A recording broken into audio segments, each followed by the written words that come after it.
하나님 아버지, 새해를 시작한 지가 얼마 전인 것 같은데 벌써 다 지나고 한 주 남겨놓고 있습니다. 그런 가운데서도 하나님은 우리를 깨우시고 부르시고 인도하시고 기도의 자리에 있게 하셨으니 감사합니다. 하나님은 기도할 때마다 우리의 기도를 외면하지 아니하시고 응답하셨으니 또한 감사합니다. 오늘도 말씀을 통하여서 하나님의 마음이 우리의 마음 가운데 새겨지는 시간 되게 도와주시고 이제 그 말씀 의지하여 2024년 잘 마무리할 수 있도록 도와주시옵소서. 그리고 그 마음 가지고 나를 위하여 기도할 뿐만 아니라 우리의 자녀를 위하여, 형제를 위하여, 이웃을 위하여, 나라와 민족을 위하여 깊은 기도로 들어갈 수 있도록 축복하여 주옵소서. 예수 그리스도의 이름으로 기도하옵나이다. 아멘. 하나님 말씀 열왕기상 8장입니다.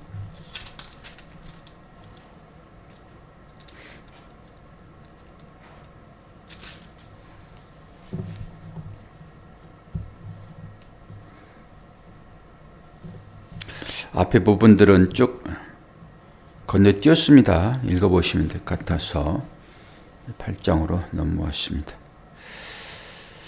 1절에서 13절까지만 보겠습니다. 이에 솔로몬이 여호와의 언약궤를 다윗성 곧 시온에서 메어 올리고자 하여 이스라엘 장로와 모든 지파의 우두머리 곧 이스라엘 자손의 족장들을 예루살렘에 있는 자기에게로 소집하니 이스라엘 모든 사람이 다 에다님을 곧 일곱째 달 절기에 솔로몬 왕에게 모이고 이스라엘 장로들이 다 이름에 제사장들이 궤를 매니라. 여호와의 궤와 해막과 성전 안에 모든 거룩한 기구들을 메고 올라가되 지상과 레이 사람이 그것들을 메고 올라가매 솔로몬 왕과 그 앞에 모인 이스라엘 회중이 그와 함께 그 언약궤 앞에 있어 양과 소로 제사를 지냈으니 그 수가 많아 기록할 수도 없고 셀 수도 없었더라. 제사장들이 여호와의 언약궤를 자기의 초소로 메어 드렸으니 곧 성전의 내소인 지성소 그룹들이 날개 아래라. 그룹들이 그 궤 초소 위에는 날개를 펴서 궤와 그 채를 덮었는데 채가 길므로 채 끝이 내소 앞 성소에서 보이나 밖에서는 보이지 아니하며 그 채는 오늘까지 그곳에 있으며 그 궤 안에는 두 돌판 외에 아무것도 없으니 이것은 이스라엘 자손이 애굽 땅에서 나온 후 여호와께서 저희와 언약을 맺으실 때에 모세가 호렙에서 그 안에 넣는 것이더라. 제사장이 성소에서 나올 때에 구름이 여호와의 성전에 가득하며 제사장이 그 구름으로 말미암아 능히 섬기지 못하였으니 이는 여호와의 영광이 여호와의 성전에 가득하였더라. 아멘. 이제 오늘은 언약궤가 성전 안으로 들어가는 그런 장면입니다. 근데 읽으면서 이 언약궤만 가지고 가는 것이 아니라 성소의 모든 것들, 성막의 모든 기물도 함께 메고 가잖아요. 느껴지는 것이 우리는 법궤만, 언약궤만 되게 소중한 걸로 생각하잖아요. 그것이 하나님의 말씀이다라고 인정을 하는 것이니까. 그런데 성전을 지어놓고 그 안으로 들어가는데 언약궤만 들어가는 것이 아니라 언약궤와 함께 했던 그 성막의 모든 기구들도 같이 들어가고 있습니다. 그러니까 분리된 게 아니에요. 말씀이 우리 안에 들어와 있으면은 하나님 나라가 이루어진 것이잖아요. 그러면 말씀이 어디에 들어가 있습니까? 우리 몸 안으로 들어가 있잖아요. 물론 이것은 의복과 같아서 벗어버릴 것이기는 하지만은 이 괴가 있는 한은 이 몸과 다른 얘기로 성막과 괴는 하나입니다. 하나. 괴만 중요했으면은, 언약궤만 중요했으면은 이제 큰 것 지어놨으니까 이거 쓸데없다라고 다 버려버리고 말씀만, 언약궤만 메고 들어가면 되잖아요. 근데 그렇지 않다라고 하는 것을 보셔야 됩니다. 이게 율법인 것이잖아요. 율법. 성전은 율법인 것이니까. 율법이 쓸데없다 해버리면 안 되는 거예요. 그래서 율법은 늘 말씀과 함께 있는 것입니다. 그거 하나 정리하고요. 오늘 이제 성전을 거처로 하나님께서 삼으시잖아요. 성전을 거처로. 성막을 지을 때도 마찬가지였죠. 거기에 법궤를 놓고 그것을 지성소라 얘기했고, 지성소는 아무나 들어갈 수 없어서 대제사장 모세만 홀로 들어갔잖아요. 하나님의 나라를 상징하는 것이잖아요. 그래서 하나님의 나라는 대제사장만 들어가는 것입니다. 대제사장 예수 그리스도. 근데 그분만 들어가면은 우리는 어찌할 거라고 생각되어지지만은, 우리는 어떻게 해서 지성소로 들어가죠? 어떻게 해서? 내 스스로 들어갈 수 있는 것입니까? 없는 것입니까? 스스로 못 들어가죠. 어떻게 들어갑니까? 독수리가 날개 위에 백성을 품어 나르듯이 그렇게 주님이 우리를 품고 하나님 나라에 들어가는 거예요. 그러니까 믿음으로 천국 간다, 이 말은 예수께서 우리에게 믿음을 주셔서 그 믿음 가지고 간다, 이런 얘기도 되는 것이고, 예수가 우리를 끌어안고 십자가에 죽고 부활할 때 우리도 부활하여 주님이 천국에 들어가는 때 같이 들어간다, 이런 것이지, 주님은 따로 있고 우리 따로 있어서 거기 들어가지 않는다, 이런 거잖아요 지금. 근데 오늘도 날개 밑에 있다라고 하잖아요. 날개, 법궤가 날개 밑에 있다. 당연하죠. 근데 실제적으로 성막에 있었을 때는 그 법궤 위에 그 시은자라 해가지고 천사의 날개가 이렇게 있잖아요. 법궤를 보시게 되면은. 근데 성전에 들어오니까 얘나 똑같은 법궤인데 이 날개가 위에 있어요. 위에. 별도로. 이제는 하나님의 은혜의 날개 아래 모든 것을 품겠다라고 의미가 여기에 들어있지요. 그리고 오늘 이제 구름 얘기가 나오는데요. 10절에 보면은 제사장이 성소에서 나올 때에 구름이 여호와의 성전에 가득하며 제사장이 그 구름으로 말미암아 능히 서서 섬기지 못했다라고 하는 것입니다. 이제 구름은 하나님의 영광을 표시하는 거잖아요. 제가 오늘 이 말씀을 준비를 하면서 하나 인사이트가 주어지는데요. 우리 지난번에 성전 앞에 두 기둥 얘기를 하면서, 두 기둥은 하나님의 특별하신 인도하심, 이제 그러면서 구름 기둥과 불 기둥 이렇게 얘기했죠. 그리고 둘 다 하나님의 특별하신 보호하심인 것이잖아요. 날개가 이렇게 위에 펼쳐져 있으므로 보호하듯이, 이제 암탉이 병아를 품고 있는 그런 형국이라고 볼 수도 있죠. 주의 백성들을 품고 있는.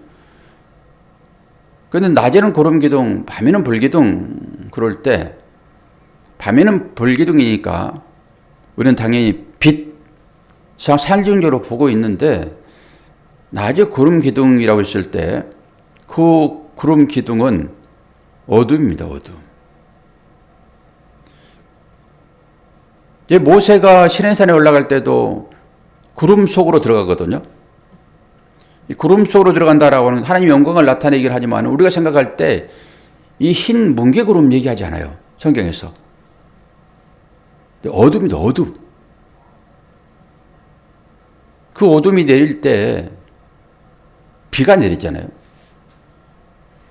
그 비는 거의 이 노아의 홍수 때 위에서 내리는 저주의 비, 이렇게 내리는 것입니다. 하나님께서 주시는 그 비는, 이른 비 늦은 비는 가는 비예요. 가는 비. 뭐 폭발적으로 뭔가를 파괴하는 것이 아니라 생명을 살리는 그런 비입니다. 여기에도 이제 구름이 있음으로 인해 가지고 서서 도저히 이 제사를 드리지 못한다라고 하는 그 의미가 여기에 있는 거지요. 구름이라고 할 때 검은 구름입니다. 그래서 심판을 상징할 때도 이 검은 구름으로 심판을 하는 거거든요. 검은 구름이 있다라고 하게 되면은 이제 맹인처럼 뭐 좌우 앞뒤를 분간을 못하여 헤매는 상태, 이 상태로 들어가 버리는 것이죠. 그러면서 제가 말씀을 좀 읽어드리면서 설명을 해볼게요.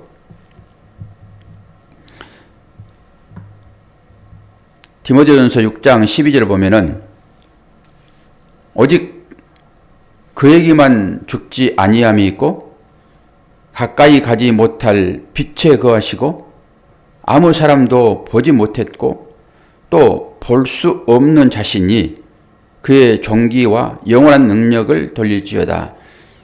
하나님이 빛이다 분명히 얘기를 하고 있죠. 출애굽기 20장 21절에도 오늘 말씀이 나오는데요. 백성을 멀리 서 있고 모세는 하나님이 계신 흑암으로 가까이 가니라. 이 흑암이 어두운 구름입니다. 어두운 구름.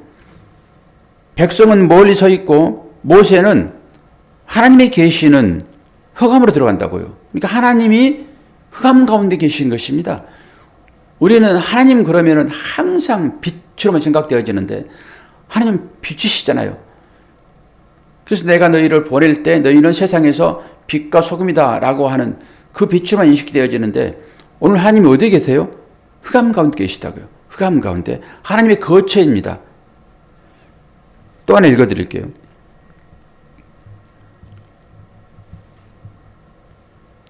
고린도 에베소서 5장 8절을 먼저 읽어드릴게요.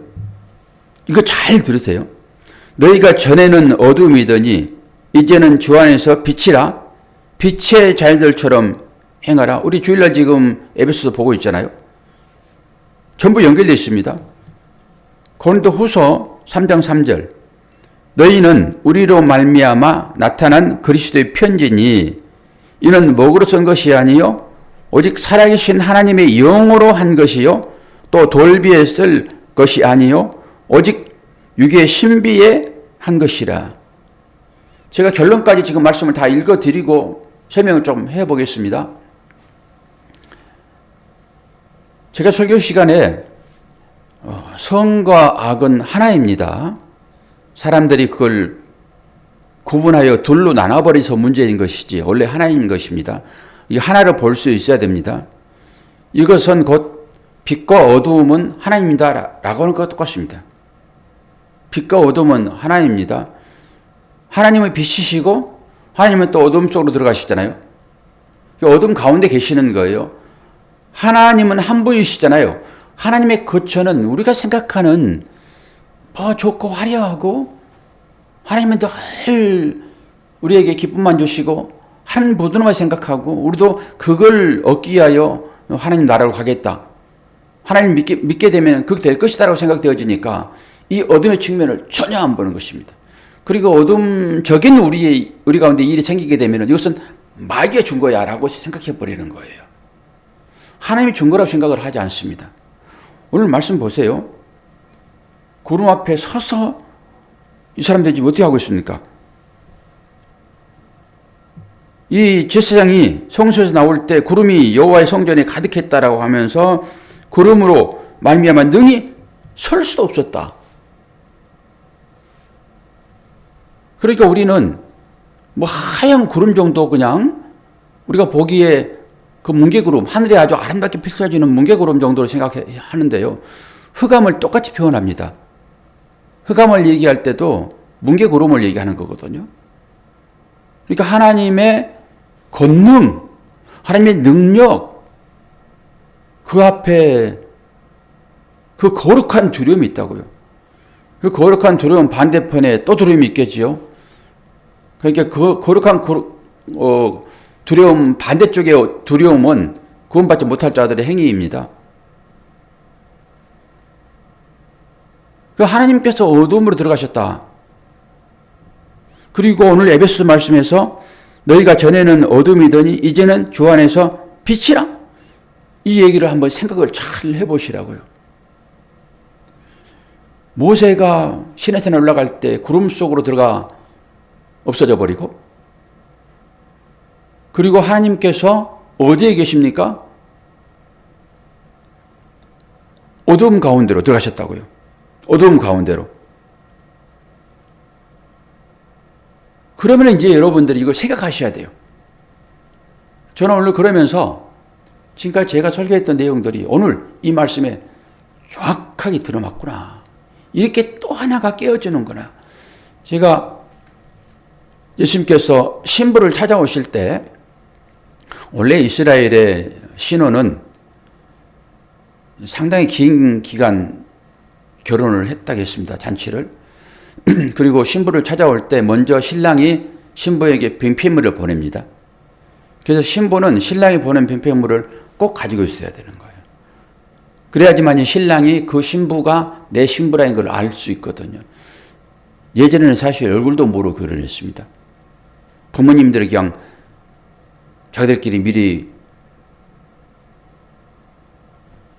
얘기해가지고 서로 사이 사돈 삼자 해가지고 신랑 얼굴도 모르고 신부의 얼굴도 모르고 그냥 가서 봤더니 그가 내 신랑이고 내 신랑이고 신부이고 그런 식의 썼단 말이에요. 그러니까 뭘 보고 이제 판별합니까? 핑피물이요. 신랑이 보낸 핑피물을 가지고 있으면 그건 신부인 거예요. 그리고 제가 그 동전을 잃어버렸는데 왜 동전을 등불을 들고 찾냐라고 했을 때 그건 10개를 만들기 위하여. 하나가 곧 열이거든요. 9개만 가지고 있으면 안 되는 것입니다. 온전함이 열이잖아요. 그래서 10개를 딱 찾으면은 그거 이제 묶어가지고 목에 메고 있는 것입니다. 그때 신랑이 그거 보고 내 신부 맞아. 이렇게 정리하는 거예요. 그러니까 우리가 등불 가지고 잃어버린 동전을 찾는 이것은 우리가 이 안에서 주님께서 우리에게 신부로 인정을 해 주셨으니까 이 신부된 사람은 이 말씀을 통해 가지고 계속 그걸 찾아야 되는 것입니다. 찾아가지고 하나씩 끼는 거예요. 나 8개 끼었네? 2개 더 찾으면 되겠지? 그래서 열심히 찾는 것입니다. 9개 찾았네? 이제 하나만 마지막이야. 그리고 하나 딱 찾게 되면은 천국 갑니다. 권사님은 지금 몇 개 찾으셨어요? 몇 개 찾느냐고요? 한 개만 찾으면 되는 거예요. 뭘 망설여요. 나는 뭐 성경을 잘 모르니까 3개나 찾았나 이렇게 생각하지 마시고 9개 찾아가지고 이제 하나만 찾으면 되는 거예요. 그거 딱 찾으면은 천국 가는 거라니까요. 하나만 찾으면 천국 가는데 빨리 찾아서 천국 가실래요? 안 그러면 여기에서 아니야 나는 지금 6개밖에 안 찾았어. 목사님 무슨 말씀하세요? 난 4개 더 찾을 거야. 그러실 거예요. 우리는 이게 2가지 마음이 지금 있단 말이에요. 이게 얼른 한 개 찾아가지고 딱 묶어서 기다리고 있으면은 신랑 오시면 바로 천국이잖아요. 그럼 그 신랑은 어디서 주로 맞이합니까? 침대 위에서요. 거의 침대에서 신랑 맞이하는 거잖아요. 병상에서야. 다른 얘기는 병상에서 못 움직이고 링게로 맞고 남들이 밥 한 숟가락 떠먹일 그런 삶이 침상 아닙니까? 병상. 그때 하나 딱 찾으면 끝인 거예요. 이제 이렇게 얘기하면 되게 싫어하시죠? 싫어할 분이 계신가 봅시다 한번. 앞에 분은 아멘 하시겠지만은 누가 싫어하실까요? 그러니까 아니야 나는 지금 4개밖에 못 찾았어. 아니야 나는 3개야. 더 찾을 거야 여기서. 혹시 그런 분 계십니까? 한 개만 찾으면 바로 가는 거예요. 그러니까 또 그러면은 나는 천천히 찾을 거야. 그리고 시원하네 오라 하고 그거 찾으려고 하는 사람이 있는가 하면은 어떤 사람은 아휴 해봤더니 안 된다. 하나님 찾아서 끼워서 데려가세요. 이런 사람이 있을 수도 있고. 자, 말씀을 정리합니다. 왜 하나님께서 어둠으로 들어가시냐? 너희가 전에는 뭐라고요? 어둠이더니. 아니 이 열왕기 상의 말씀이 그대로 복음인 거예요. 복음은 뭡니까? 예수 그리스도의 생애를 복음이라고 그러잖아요. 우리를 위하여 십자가를 지신 그 죽음이라고 하는 것은 어둠인 것이잖아요. 그 사망으로 들어가는 여기에 그대로 나타나 있어요. 출애굽기부터 그래요. 혼돈과 흑암 가운데 그때 하나님이 창조를 하시잖아요. 질서를 잡아나가시잖아요. 근데 죄를 지음으로 사람이 그리 다시 들어가 버렸죠. 혼돈으로, 어둠으로. 근데 그 어둠으로 들어가 있는 자들에게 하나님이 찾아오시는 거예요, 지금. 어둠의 거처다라고 하는 것은 어둠인 우리들을 살려내시기 위하여 우리 안으로 찾아 들어오시는 하나님 예수 그리스도. 이러면 이제 감동이 사실 돼야 되는 거 아닙니까? 그러니까 내가 어둠인지 내가 빛인지를 구분이 안 되는 거예요. 내가 어디에서 구원받았는지가 인식이 안 되는 것입니다. 그러니까 이런 말씀을 딱 들으면은 전체적으로 성경이 통전적으로 이제 보아야 되잖아요. 우리가 창세기부터 요한계시까지 다 배웠으니까 꽤 맞추는 거예요. 질서를 잡고 이제 성전에 질서로 다 돼 있잖아요. 성전이 하나하나가 전부 질서잖아요. 질서. 우주가 다 질서인 것이고 이 질서가 망가지면 멸망입니다. 그러지 않겠습니까? 하나님께서 만드신 이 창조물들이 제자리에 잘 잡고 있지 않으면은 어떻게 되겠습니까? 태양이 우리한테 조금만 다가오면 우리 타 죽는다니까요. 조금만 떨어지면 우리는 얼어 죽어요, 전부 다. 그런데 질서적으로 하나님께서 관장하고 계시잖아요. 정확하게. 바다가 육지를 넘보지 않잖아요. 가끔 넘보죠? 그것은 심판이 이렇게 일어날 것이다라고 하는 것을 보여주는 것입니다. 이게 쓰나미 아닙니까? 한계를 지났다니까요. 그러니까 바닷가에서 사람이 사는 거에 안식하고 하나님 약속을 믿고 있는 거죠. 왜 하나님께서 어둠으로 들어가셨냐? 하나님이 무슨 어둠이야? 이렇게 얘기를 하니까 그런 사람들하고 이제 상대적으로 얘기를 할 수가 없단 말입니다. 그래서 얘기하다 끝나는 거예요, 그냥. 무슨 하나님이 악도 창조하십니까? 그런 얘기를 하는 거죠. 악한 것처럼 보이는 것들이 많이 있잖아요, 우리 삶 가운데. 이사야서 45장 7절을 보세요. 하나님께서 빛도 짓고 그리고 어둠도 창조해요. 그리고 평화, 샬롬도 짓고 환란이라고 하는 그게 악. 환란도 창조하신다고요. 무슨 하나님께서 악을 조성하십니까? 이렇게 얘기하길래 그만합시다. 그러니까 이 깊이를 알지 못하면은 전부 다 바닷가야 짜작짜작짜작 그런 거에 있어서 무릎 밑에서 노는 거예요, 그냥. 그리고 나 바닷가 갔다 왔다 그러는 것입니다. 아니 요단강 속에 비석을 세워놨는데 그 비석을 길가에 있는 비석을 맞춰봐야지 그것이 짝이 맞는 거 아닙니까? 오늘 또 하나님께서 이 어둠의 흑암에 계신다. 출애굽기 20장 21 다시 읽어드려요. 백성은 멀리 서 있고 모세는 하나님이 계신 흑암으로 가까이 가니라. 우리는 하나님은 빛으로 생각하잖아요. 그런데 모세가 하나님이 계신 흑암, 이게 나오는 구름이에요. 구름. 그래 들어갔단 말이에요. 그러니까 우리가 출애굽할 때 그 구름 기둥도 우리 생각하는 문개로 그걸로 해서 덮지 않겠다라고만 생각되어지는데 빛과 어둠인 거예요. 그래서 하나님은 어둠 속에서 빛이 역사하시고 빛 속에서 어둠을 역사하시는 것입니다. 이걸 이해를 하냐라고 하는 거예요. 하나님은 어둠 가운데서 빛이 역사하시고 빛 가운데 뭘 역사하신다고요? 어둠을 역사하신다고요.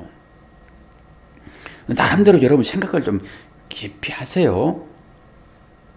그러면서 너희가 전에는 어둠이더니 이제는 주 안에서 빛이라. 그리고 나서 이제 고린도서 3장 3절을 읽어드리면은 너희는 우리로 말미암아 나타난 그리스도의 편지니 이는 먹으로 쓴 것이 아니요 오직 살아계신 하나님의 영으로 한 것이요 또 돌비에 쓴 것이 아니니 오직 육의 신비에 쓴 것이라. 그래서 말씀이 옛날에 돌비에 쓸 때는 말씀이 밖에 있어서 그것이 우리를 정죄했지만은 율법이 그거 아닙니까?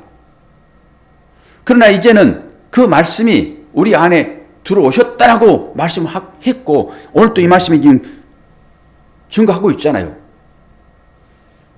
그러니까 이제는 율법이 우리를 정죄하지 못한단 말입니다. 율법이 우리를 정죄하지 못해요. 정죄한다 그러면은 이 벗어버릴 이 몸은 바깥에서 우리를 정죄할 때 이 몸을 정죄하겠죠. 그러니까 이 몸은 죽어야 될 게 맞는 거예요. 그래서 한 개 그거 찾으면은 바로 가는 거라고요. 이 몸은 없애버리고. 내 안에 주님 오셔가지고 이제 그 법이 나의 마음을 살피는 것입니다. 우리는 법이 들어왔다라고 하니까 만세 그래버리는데 율법이 밖에 있을 때는 우리의 육만 해결한다고. 육만. 그리고 안에 들어오셔가지고 주님 청소하시잖아요. 더러워진 우리의 마음을. 그러니까 하나님은 어둠에 계실 때는 빛을 역사하시고 빛에 계실 때는 어둠을 역사하시는 거예요. 이 역설이 인식이 되어집니까? 저는 오늘 이 말씀 준비하면서 하나님이 흑암 가운데 계시는구나. 그래서 우리가 판단할 때는 그것이 흑암이고 그것이 빛이고 라고 하지만은 하나님이 계신 것이 무슨 나라예요? 하나님이 계신 것이 무슨 나라냐고요? 하나님 나라지.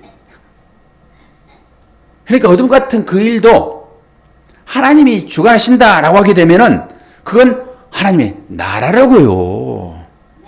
좋은 것만 하나님의 나라라고, 천국이라고, 유토피아라고 세상 가치인 것이죠. 나름대로 생각을 잘 하셔서 나름대로 깨달음이 있기를 바랍니다. 저는 아침이 너무 좋았어요. 이야, 하나님은 어둠 속으로 들어가시는구나. 흑암으로 들어가시는구나. 그래서 하나가 맞지. 자꾸 둘로 나누려고 하는 이 마음. 하나님은 하나. 그래서 남자와 여자를 한 몸으로 만드시는 것입니다. 그래서 인간으로서는 나눌 수 없다라고 하는 거예요. 이게 창세기부터 나오는 것입니다. 이게 하나님 나라를 보여주는 거죠. 우리가 어떻게 살고 있는지 잘 보도록 합시다. 자, 기도하겠습니다. 하나님 아버지, 모든 것이 하나님의 특별하신 인도함으로 때로는 어둠일 수도 있고 때로는 빛이 되기도 하고 하는 것인데 우리는 전부 이분법적으로 다 나누어서 선과 악, 빛과 어둠 이렇게 분별해 버리는데 과연 하나님이 오늘 어둠 속에 계시다는 것을 깨달으며 우리 삶 가운데도 이 흑암적인 일들이 많이 있는데 그곳에서 진정으로 주님을 발견하는 우리가 되기를 원합니다.